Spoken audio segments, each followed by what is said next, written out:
श्रावण महिना महादेवाला अत्यंत प्रिय असल्यामुळे या काळात शिवाची पूजा करण्यास विशेष महत्त्व असल्याचे मानले जाते। श्रावण महिना हा व्रत वैकल्याचा महिना म्हणून ओळखला जातो। श्रावण महिन्यातील प्रत्येक सोमवारी महादेवाची विशेष पूजा केल्याने महादेव प्रसन्न होतात, इच्छा प्रदान करतात असं म्हटलं जातं। तर यावर्षी 2024 मध्ये श्रावण महिना हा 5 ऑगस्टला सुरू होणार आहे। तर आपल्याला श्रावण महिन्यामध्ये महादेवाची पूजा घरच्या घरी कशी करावी याबद्दलची संपूर्ण पूजा पद्धत, कोणतं साहित्य लागणार आहे, संपूर्ण माहिती मी तुम्हाला देणार आहे। खूप साधे आणि सोपी पूजा मांडणी। चला तर बघूया। श्रावण महिना हा महादेवाला अत्यंत प्रिय आहे। तर या काळात शिवाची पूजा करण्यास विशेष महत्त्व असल्याचे मानले जाते। श्रावण महिन्यातील प्रत्येक सोमवारी महादेवाची विशेष पूजा आणि व्रत केल्याने महादेव प्रसन्न होतात, तसेच इच्छा फळ प्रदान करतात। भगवान शिव आणि माता पार्वतीची यांची एकत्र पूजा केल्याने सौभाग्य लाभते आणि आर्थिक समस्या देखील दूर होतात। तर आपल्याला श्रावण सोमवारी सकाळी लवकर उठून नित्यकर्म आटपून स्नान करून गंगाजल आणि एखादं पवित्र नदीचं पाणी घरात शिंपडायचं आहे आणि त्यानंतर आपल्याला व्रताचा संकल्प करायचा आहे। श्रावण सोमवार उपवास आपण करायचा आहे। देवघर पूर्णपणे स्वच्छ करून आपण पूजा करायची आहे। नंतर एका ताहमानात आपण सर्व साहित्य घ्यायचं आहे। तर इथे अशा प्रकारे मी सर्व साहित्य घेतलेलं आहे। गणपती घेतलेला आहे, उदबत्ती घेतलेली आहे, कापूर घेतलेला आहे आणि माचीस देखील घेतलेला आहे, कच्चं दूध, तांदूळ मी येथे घेतलेला आहे, साखर, भस्म घेतलेला आहे, शिवलिंग घेतलेला आहे, उदबत्ती स्टँड, पाणी घेतलेलं आहे, त्याचबरोबर अष्टगंध, त्याचप्रमाणे मी बेलपत्र आणि धोत्र्याचं फळ आणि फूल देखील मी इथे घेतलेलं आहे। बेलपत्र हे तुम्हाला किती अर्पण करायचे त्यानुसार तुम्ही घ्यायचं आहे। येथे पांढरं फूल, गुलाब आणि गुलाबी जास्वंद घेतलेला आहे, दिवा, घंटी आणि कापूर जाळण्यासाठी स्टँड घेतलेला आहे। तर अशा प्रकारे हे सर्व साहित्य आपण घ्यायचं आहे। अभिषेकसाठी एक डिश देखील मी घेतलेली आहे। तर अशा प्रकारे हे सर्व साहित्य आपण घ्यायचं आहे। साहित्य घेतल्यानंतर आपण काय करायचं आहे, एक पाट घ्यायचा आहे, पाटावर लाल किंवा पांढरं वस्त्र टाकायचं आहे। त्यानंतर सर्वात अगोदर आपण खाली तांदूळ ठेवून दिवा त्यावर प्रज्वलित करायचा आहे। आपण कोणतेही पूजा, कोणतेही कार्य हे अग्नीच्या साक्षीने करत असतो। तर सर्वात अगोदर इथे मी खाली तांदूळ ठेवून त्यावर अक्षदा, तांदळावर मी हळदी कुंकू टाकून दिवा आता मी प्रज्वलित करून घेणार आहे। कोणतेही कार्य असो आपण अग्नीच्या साक्षीने करत असतो। तर आपण कोणतीही पूजा, पाठ, अर्चना करणार असेल तर आपण सर्वात अगोदर दिवा प्रज्वलित करून मग ते कामं करायचे आहे। त्यानंतर शिवलिंगावर आपण जल आणि गाईच्या दुधाने अभिषेक करायचा आहे। महादेवांना अत्यंत प्रिय असलेली पांढरी फुलं, अक्षदा, कुंकू, बेलाची पानं, अत्तर इत्यादी अर्पण करावे। तर येथे मी खाली अक्षदा ठेवून त्यावर गणपतीची सर्वात पहिले पूजा केलेली आहे। कोणत्याही पूजेमध्ये गणपती बाप्पांना आग्रहाचे निमंत्रण दिलेले असते। तर त्यासाठी मी सर्वात अगोदर गणपती बाप्पांची पूजा करून घेतलेली आहे। तर येथे मी एक तामण आणि एक डिश घेतलेली आहे। तुम्ही तामण घ्या किंवा डिश घ्या। तर त्याआधी खाली मी तांदूळ टाकलेला आहे। तांदूळ टाकल्यानंतर ती डिश मी त्यावर ठेवणार आहे आणि त्यामध्ये आपण तांदूळ टाकून जे आपल्याकडे शिवलिंग आहे, आपली जी महादेवाची मूर्ती आहे, शिवलिंग आहे, ते त्यावर ठेवून आपण शुद्ध पाण्याने सर्वात अगोदर अभिषेक करायचा आहे। अभिषेक करत असताना ओम नमः शिवाय, ओम नमः शिवाय या मंत्राचा आपण जप करायचा आहे। शुद्ध पाणी टाकल्यानंतर आपल्याला कच्चं दूध त्यावर टाकायचं आहे। हे दूध टाकताना देखील ओम नमः शिवाय या मंत्राचा जप करत आपण दुधाने अभिषेक घालायचा आहे। तुम्ही मधाने, पंचामृताने अभिषेक करू शकता।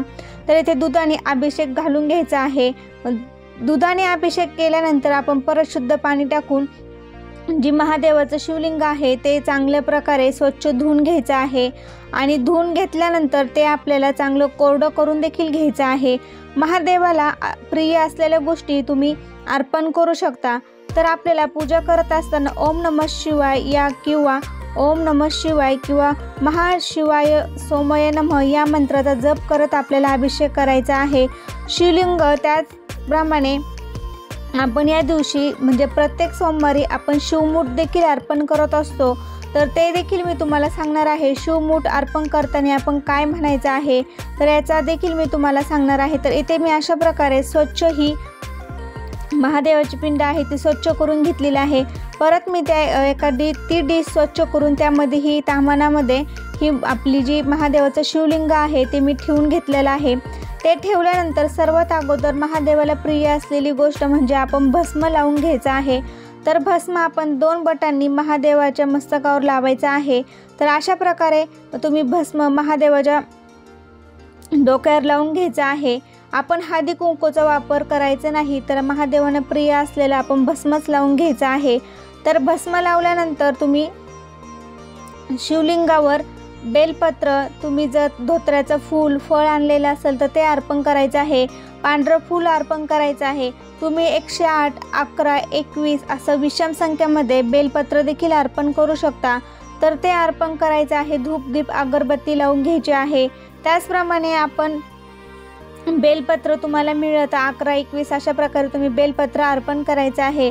तर बेलपत्र अर्पण करताना तुम्ही नमः शिवाय किंवा ओम नमः शिवाय या मंत्राचा जप करायचा आहे।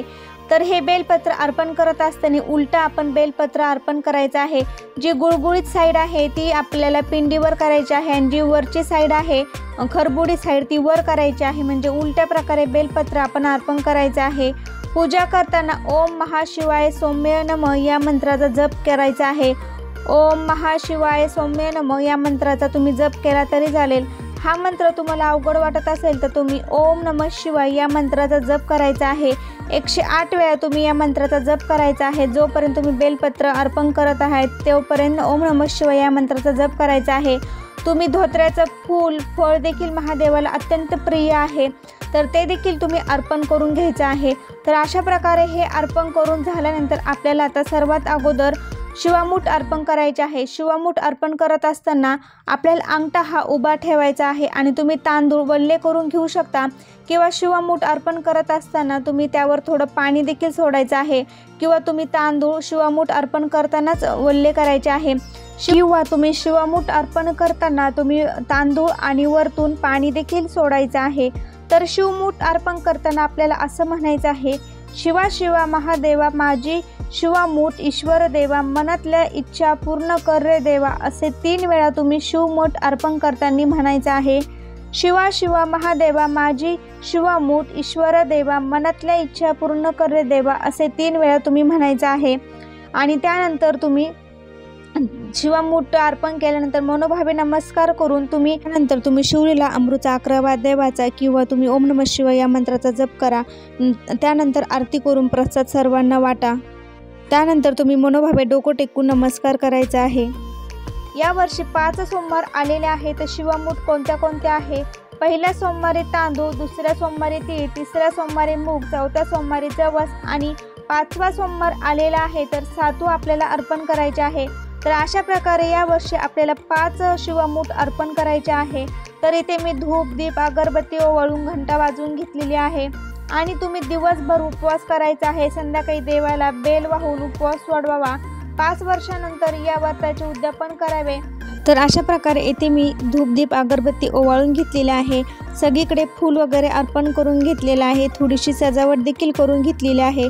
टाळी वाजवून मनोभावे नमस्कार करायचा आहे आणि यानंतर मी शिवलीला अमृतचं 11 वाद्य वगैरे वाचून घेऊन मग शेवटी मी आरती करणार आहे। तर अशा प्रकारे तुम्ही देखील शिवलीला अमृतचं 11 वाद्य वाचून आरती करायची आहे। सर्वात अगोदर गणपतीची आरती म्हणून मग आपण शंकराची आरती म्हणायची आहे, घालिंग लोटान म्हणायचं आहे आणि त्यानंतर आपण सर्वांना आरती द्यायची आहे। आरती महादेवांना म्हणजे आपण जी पूजा मांडलेली आहे ते देखील दाखवायची आहे। यानंतर मग आपण खडी साखर किंवा तुम्ही जो काही प्रसाद केलेला आहे तो ठेवायचा आहे। साखरेचा प्रसाद देखील तुम्ही ठेवायचा आहे। तर येथे मी खाली मंडल काढून मग त्यावर मी प्रसाद ठेवणार आहे। तर अशा प्रसाद ठेवल्यानंतर 3 वेळेस गायत्री मंत्र म्हणून नैवेद्यम समर्पयामी असं म्हणायचं आहे आणि हा प्रसाद आपल्याला भगवान शिवशंकरांना अर्पण करायचा आहे। त्यानंतर आपण काय करायचं आहे बघा, मनोभावे नमस्कार करायचा आहे आणि संध्याकाळी आपण रात्री उपवास सोडायचा आहे। दिवसभर शिवशंकराची सेवा उपासना करायची आहे, त्यांना आवडत्या त्या गोष्टी करायच्या आहे।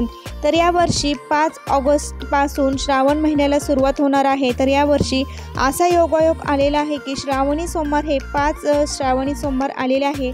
शिवशंकरांना अतिशय प्रिय असा 5वा सोमवार देखील आलेला आहे। तर ऑगस्ट महिन्यामध्ये 5 तारखेला श्रावण महिन्याची सुरुवात होणार आहे। पहिल्याच दिवशी श्रावणी सोमवार आलेला आहे। तर कसा वाटला तुम्हाला व्हिडिओ ते नक्की सांगा. श्री स्वामी समर्थ. धन्यवाद.